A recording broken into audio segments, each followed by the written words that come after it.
এ নিয়ে বিস্তারিত জানাতে এই মুহূর্তে রাজধানী গুলশানের ইএমকে সেন্টারের সামনে আছেন রিপোর্টার শাতিলা শারমিন। সরাসরি যাচ্ছি তার কাছে।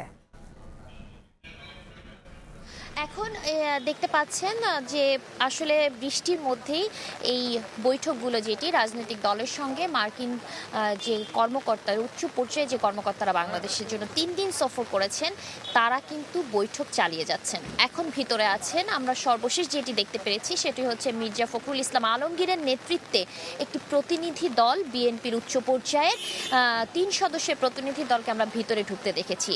এর আগে ঢুকেছিল এনসিপি অর্থাৎ জাতীয় নাগরিক পার্টির একটি প্রতিনিধি দল, এবং সেই প্রতিনিধি দলের নেতৃত্ব দিচ্ছিলেন নাগরিক পার্টির আহ্বায়ক নাহিদ ইসলাম। তিনি বেরিয়ে এসে গণমাধ্যমের সঙ্গে কথা বলেছেন। গণমাধ্যমের সঙ্গে কথায় তিনি যেটি জানিয়েছেন সেটি হচ্ছে যে মার্কিন প্রতিনিধি দলকে বাংলাদেশের সাম্প্রতিক যে পরিস্থিতি, সেই পরিস্থিতি কিন্তু তিনি তুলে ধরেছেন, এবং সেই পরিস্থিতির ব্যাখ্যায় তিনি বলেছেন যে বর্তমান যে প্রশাসন রয়েছে, সেই প্রশাসনের প্রধান রাজনৈতিক দল অর্থাৎ বিএনপির প্রতি এক ধরনের পক্ষপাতের তিনি অভিযোগ করেছেন, এবং তিনি অভিযোগ করেছেন যে জাতীয় নাগরিক পার্টির নেতাকর্মীদের উপর হামলা হচ্ছে, এবং সেই হামলার বিষয়ে প্রশাসনকে অনেকটাই নিশ্চুপ থাকতে দেখা যাচ্ছে। এই বিষয়গুলো কিন্তু তিনি মার্কিন প্রতিনিধিদেরকে জানিয়েছেন। এছাড়া নির্বাচন প্রসঙ্গে কথা হয়েছে জানিয়েছেন, এবং এই নির্বাচন প্রসঙ্গে এনসিপির যে মতামত, অর্থাৎ এনসিপি যে সংস্কার অর্থাৎ মৌলিক সংস্কার ছাড়া তারা যে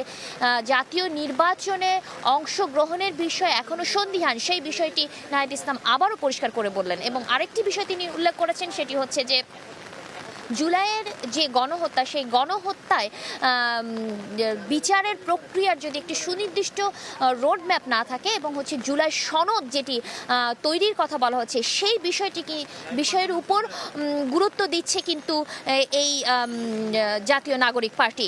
এবং এর আগে জামাতে ইসলামের আমির শফিকুর রহমান এসেছিলেন।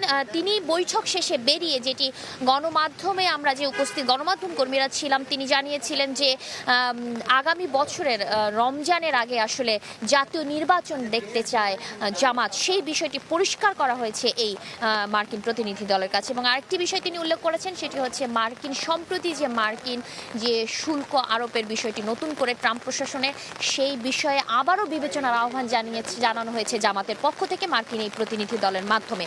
মার্কিন যে সহকারী উপপররাষ্ট্রমন্ত্রী যে দুজন বাংলাদেশ সফর করছেন 3 দিনের জন্য, এই সফরগুলোর মধ্যে তারা বিভিন্ন পর্যায়ে নাগরিকদের সঙ্গে বৈঠক করছেন। রাজনৈতিক দলের সঙ্গে যে বৈঠকগুলো রয়েছে, সেই বৈঠকগুলোতে আসলে এই মার্কিন প্রতিনিধি দলটি নতুন যে ট্রাম্প প্রশাসন, তার যে বোঝাপড়া এবং হচ্ছে বাংলাদেশের কি অবস্থান, নতুন যে সরকার রয়েছে অর্থাৎ প্রধান উপদেষ্টা ডক্টর ইউনূসের যে সরকার রয়েছে, তাদের সঙ্গে একটা বোঝাপড়ার বিষয়টি কিন্তু এই সফরের মধ্য দিয়ে হতে যাচ্ছে বলে অনেকে মনে করছেন। এছাড়া বৃহস্পতিবারে কিন্তু তাদের দিনভর কর্মসূচি রয়েছে সরকারি পর্যায়ে। সেই কর্মসূচিগুলোতেও অংশ নেবেন এই 3 সদস্যের যে মার্কিন উচ্চ পর্যায়ের প্রতিনিধি দল। সেই প্রতিনিধি দলটি হয়তো বিএনপির সঙ্গে বৈঠকটি শেষ হলে আমরা পরবর্তীতে আপনাদেরকে জানাতে পারবো হচ্ছে বিএনপির সঙ্গে আসলে কি ধরনের কথা হয়েছে, এবং তারা আসলে মার্কিন প্রতিনিধি দলকে কি জানালো। রাজধানীর গুলশানের ইএমকে সেন্টারের সামনে থেকে যুক্ত ছিলেন শাতিলা শারমিন।